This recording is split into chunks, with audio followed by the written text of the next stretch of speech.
মাঝে মাঝে কারো কথায় এত খারাপ লাগে যে আমি চুপ হয়ে যাই আর ভাবি সত্যিই আমি কি এত খারাপ। হ্যালো ভিউয়ার্স, আসসালামু আলাইকুম।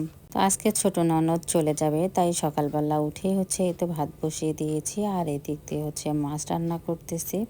তার সঙ্গে আলু ভাজি। তো আমার ছেলে আর হাজব্যান্ড খাওয়া দাওয়া করে এই তো চলে যাচ্ছে। ওদেরকে বিদায় দেওয়ার পরপরই আমরা চা খেয়ে নিলাম।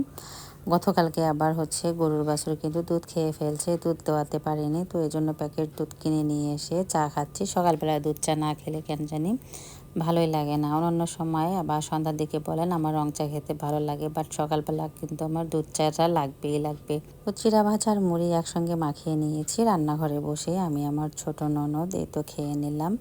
তার সঙ্গে এই দেখেন সকাল সকাল মিস্ত্রিরা চলে আসছে। তো কিছুদিন আগেও কিন্তু এই কাজগুলো করেছে, ধুলোবালিতে একেবারে অবস্থা খারাপ। যখন দেয়াল ধসিয়ে ফেলে তখন কিন্তু দেখবেন কত ধুলো হয়।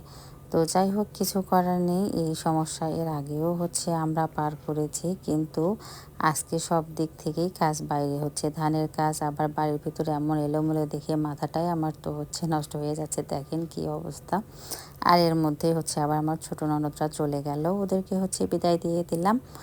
আর আমি একটু কচু পাতা তুলে নিয়ে আসছিলাম। তো কচু পাতাটা মসুরের ডাল দিয়ে রান্না করতে বললাম গেদিবুকে, আর আমি ধানের কাজে ছিলাম। তো গেদিবু কিন্তু দেখেন অনেক সুন্দর মজা করে রান্নাটা করেছে, অনেক মজার হয়েছিল খেতে কচু পাতা দিয়ে মসুরের ডাল।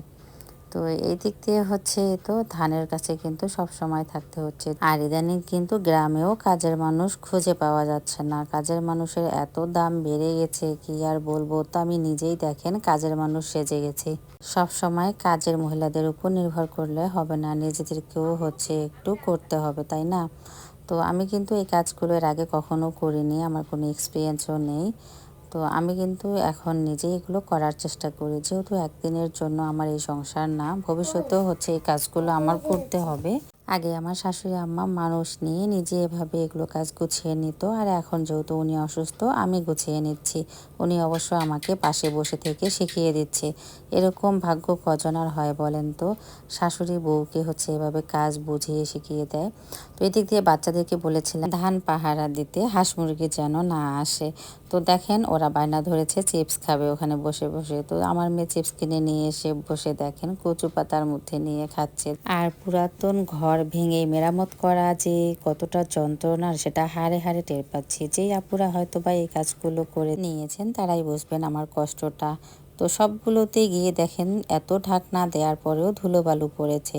তো ওনারা সিমেন্টগুলো পরিষ্কার করে দিয়েছে, বাদ বাকি কাজ কিন্তু আমাকেই করতে হয়েছে। আমি কিন্তু আজকে অনেকটাই ক্লান্ত।